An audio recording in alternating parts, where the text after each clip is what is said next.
Amen. All right, Brett, thanks for coming to this meeting with me. I really appreciate it. Um, I guess we can just start off by you introducing yourself and telling me a Okay. little bit about like your career title with ASU and what you do and what you've done. All right. So, yeah, my name is Brad Bobo, Associate AD for Marketing and Fan Engagement. I get a lot of grief for the length of that title, and that's okay. I understand. Mhm. But, for me, even though I've been in this role just a little over a year, I've been involved with Arkansas State. Now, this is actually kind of going into my 21st year of some sort of involvement. Uh, Kind of came in through the world of broadcasting, became involved in some radio broadcasts, eventually came on staff from 2004 to 2013. Did a lot of different jobs in that time, left to go host an afternoon sports talk show from 2013 to 2022. And then then came back home and that start of football season 2022, and working at my alma mater and Northeast Arkansas, born and raised. So it's for me a cool experience to get to do what I do for for my place. So literally my favorite team. So makes Yeah. it fun to get up and come to work. Okay, that's good. That's good. So, just to give everybody that's going to be watching this a idea of what a game day, because I know what a game day looks like because I work with you, but just like planning a game day, what the days before a game day look Yeah. like, what the actual game day looks like, and all those operations for that. What does that look like on a typical day? So we'll go ahead and talk about football because it's the largest undertaking. Yep. And because literally, whether it's fair or unfair, whatever the case is, quite honestly, your six biggest days of the year will be your six home football games. And that's no knock on basketball because I think both our basketball teams are playing well and drawing well, and that's just going to continue to be the case for any other sports. But here's what you got to figure: a bad crowd in football Yeah. is still more people than First National Bank Arena will hold. And so, uh, no matter kind of how things are going, your six biggest events are going to be a home football game. So we'll talk about those.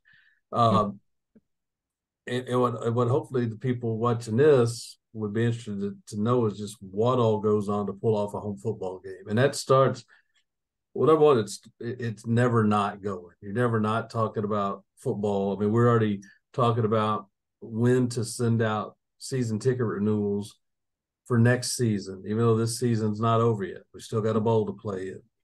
But let's just, from a game standpoint, Mm-hmm. it starts on Monday of a game week. There is a uh, from our standpoint in marketing and with our development people, the fundraising people, anything what we call external. Learfield, our multimedia rights holder that sells all our sponsorship stuff, um, the people that do the ticket sales for Learfield, all of our fundraising people, our marketing people, our communications people.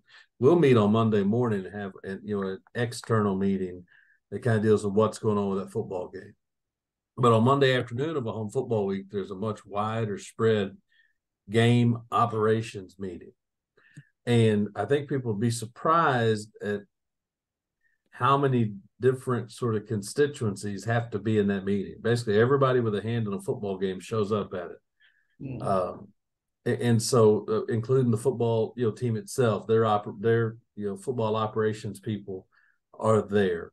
All the marketing, all the fundraising, all the facilities management people, both in the athletics and for the campus. University police is at that meeting. Usually, JPD could have somebody there. State police could have somebody there. Our spirit squads, our band, Sodexo from a concession standpoint, Andy Frayne, the company we work with to provide all the ushers and the temporary workers that work for a game, they're at that meeting. And I know I'm leaving lots of folks out. It's a Yeah. widespread meeting because uh, it takes a small army to pull off a home football game. So that's on Monday. Just make sure everybody's on the same page. What's different about this game than the others? You know, hey, what's worked, what's hadn't worked, what tweaks do we need to make, from parking to to tailgate city to you name it. Anything to do with that game is going to kind of be dealt with in a Monday afternoon operations meeting. Then we'll get together again. I'll conduct a meeting on Wednesday afternoon of a football game week that's just about the game script, and maybe if you don't have still a file of one, maybe that's something where I could send you to where everybody could see what a football game Yeah. script looks like. Yeah, I can do that. Uh, I I can think do that'd be that. neat. Show them a football game script Yeah. and just see kind of what all goes into it. Everything is mapped out from um, on that game script. It's really going to pick up about 50 minutes before kickoff and just roll straight through the end of the game with everything being mapped out, what's happening when. Um, and so we go over that on Wednesday to make sure everything that's supposed to be in there is in there. Are all the sponsored elements in there? Is there some sort of promotion that goes in there we didn't know about? How do we execute if there's a promotional item giveaway? How are we doing that? How much time does the band need at halftime? Is Spirit doing anything out of the ordinary? Just write on down anything that goes in that script actually happened is its own meeting on a Wednesday afternoon.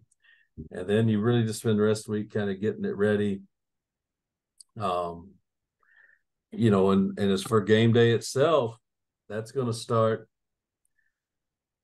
you know, conservatively, if we're at a 6 o'clock game, you know, I know I get there like 1, 2, depending yeah, on the and game. it's Yeah. and there's and usually what I'll do on the 6 o'clock games is come up here in the 9 or 10 neighborhood, Yeah. to knock out some stuff we can knock out, easy stuff to get squared away, or print off all the scripts, because we also print out entirely separate document that's all the public address, all the PA script. What does our in-game host say and when? What's our PA guy in the booth saying when? All that has to be typed out. There's a chart. This year, for the first time, we literally used a chart that's called Who Plays When. Yeah. And it's down by down, situation by situation. When is the DJ playing? When is the band playing? If the opponent's got the ball and they picked up a first down, well, the band's going to play then. If we're coming out of a timeout, the DJ's going to play. On third down, we got a video that plays, blah, blah, blah. Right on down to every situation when the opponent has the ball, every situation when we get the ball, what should be happening. Mm-hmm. So you got to get all that stuff printed out. And then, like you said, we'll come back and really by 1 o'clock or so, if you've gotten kind of some of that other stuff knocked out, then you can Yeah. show up. And what I found interesting was that I noticed it at first on the spring game last year in April, Mm-hmm. or this year in April, and then again on the first home football game. And I really wasn't thinking anything about it till those 2 days ended, and you get home and my watch starts buzzing, and you start kind of looking at what's telling you, and I averaged about 9 miles walking Yeah. on I a never football game close day. my watch rings unless it's a football game day. That's the Yeah, only time I close all those rings. that's all I noticed. Yeah, so but it's put in, yeah, those days put in, 8 or 9 miles walking on the average, um, and so for me, I know it's kind of getting long, but I mean Yeah. I think It's you a guys long hopefully day. want to know Yeah. it's a long week. I mean, it's literally Yeah. all week long to do one of those games. And so in the game itself, I'm in a production booth with our PA guy, with the guys operating our clocks, with the guy who operates our sound, and behind me, all the people who operate our video boards. I'm on a headset with the video board, myself, and the field. Kayla or my assistant will be on the headset on the field. Our two wireless camera operators are on headset because they're the most mobile to move around and shoot what we need to get shot. And then we're also on walkie-talkie between myself and the booth, the DJ who's now on the new student deck, and the band has. Yeah. And so I typically have conversation going on headset. I got a conversation going on walkie-talkie, and I've got my cell phone sitting there because inevitably people are calling or texting me, with things happening over the course of a game that need to be addressed. And Yeah. so I know it's interesting because as a broadcaster, and I did sideline reporting for a lot of years in football. And so like what's happening in the game was what literally is going on in the game was all of my focus. Yeah. And so it's not like I know what's going on in the game, but it's not like you're really watching the game Yeah. because you get too much other stuff going on to be ready for the next thing that's happening, whether that's something on the video board or what's coming up the next time out to watching, uh, is the guy with the red hat coming out? Are we going to the Yeah. media timeout? Mhm. Kayla knows, are the people that we need to take on the field for this next promotion or recognition, are they where they're supposed to be when they're supposed to be Exactly. there? Um, so game day itself ends up, being on probably 10 to 12 hour day Hmm. in most cases for a home football game. And that's after you kind of put in all week, to get up to that point. Yeah. Okay. Well, I appreciate that. That was a And that really was really long, and I I apologize. know that's fine. That's fine because it's not like it was intentionally long. That's literally how long the process is. So it's totally fine. So just really quick for people who are looking into getting into like the event side of things or Mm-hmm. marketing and fan engagement, what advice would you give to them on like just getting in that career, or if they're starting their new job in marketing or fan engagement for a sports team, what would you recommend for them? What I would say, even to you all who right now are in the student phase, just if you're in this line of work, obviously it's because you have some sort of interest in sports, and it means you probably have interest in going to games. So even before you get to your career, I'd say Mhm.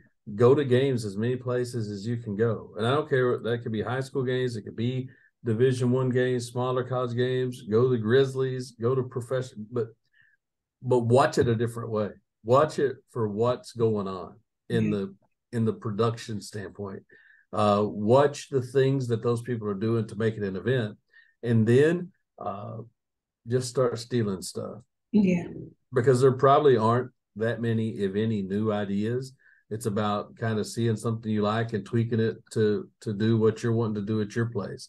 You got to know your fan base. You got to have a sense of what'll work and what won't work for them. Know what they're after, and then kind of craft things you've seen other people do to fit your fan base. Because at the end of the day, like the test I want to put something to, whether it's hey, Learfield said so and so's bought a promotion, what promotion should we do? Or hey, we've got these people that need to be recognized. I mean, the one thing I want to ask is, does doing this in this spot in this game make this game more fun to attend live? Yeah. And if the answer is no, we've got a problem. Because at the end of the day, we'll do stuff that makes the game more fun to attend. Because here's the truth of the matter: live sports used to be, and I'll say at our level, at the Division I, at the FBS level, sporting events used to be live events that were put on, and sometimes those live events were put on TV. Yeah. Well, now the truth of the matter is these live events are TV shows that we let people attend live. And so how long the breaks are, how many of them there are, all of that can drive people crazy if they're stuck sitting through it. All that's dictated by television. So you know how much time that we've got to take and then try to make it entertaining and fun and make sure your fans have a good experience and it not just be tied to winning and losing. Yeah. Because um, if you're going into sports marketing, write this down and you can put it in all caps because it's never going to not be true. The thing that's going to make your job either the easiest or the hardest is winning or losing. And you really don't have anything to do with that part. Nothing at all. But you can't just fall back on either. It can't be your reason. that the experience is bad, or you can't let the experience not be good even if your team's winning. It's still on us to make sure those fans has as good a time at the event as they could have to make them want to come back even if we didn't win this time. Yeah. Yeah, I think that's the best way to put it. Cause yeah, because you can't control when the team is losing and people stop showing up and they're looking at y'all like, why aren't people coming? And it's really like, well, y'all are losing, but you can't say that. So you gotta, make something work and do everything like that. Yeah, I But mean, and yeah. look, it all goes together, right? Like we can help our teams and our coaching staffs by making it a better event, Hmm. but they certainly, I mean, but there's certainly nothing that makes it a better event than winning. Winning. I Yeah. mean, that's it's number one, and there's not a distant number two. But it's our jobs to then And sure, whether make they're it winning or not be losing, just they're about still that. coming. Yeah. Yeah. I got you. Well, Brett, I really appreciate it and appreciate you taking some time out of your day to join this Zoom meeting and give everybody that's going to be watching this some information on like what you do and how it kind of goes into event planning and stuff like that. So I really appreciate it. And Well, I appreciate you, and I would just say if anybody's seeing this part, you know, we're always looking for help, whether that's in the form of bodies or it's in the form of ideas. Get yeah, with Kayla in either case. If you've seen a promotion you like or something you've seen at other games you think would be cool at ours, let Kayla know. If you'd like to get involved and work with us on game days, let let Kayla know. Kayla know. So, I appreciate the chance to talk to you guys, and we'll do it in person anytime you'd like. All right. Thank you, Brad, so much. Bye. Bye.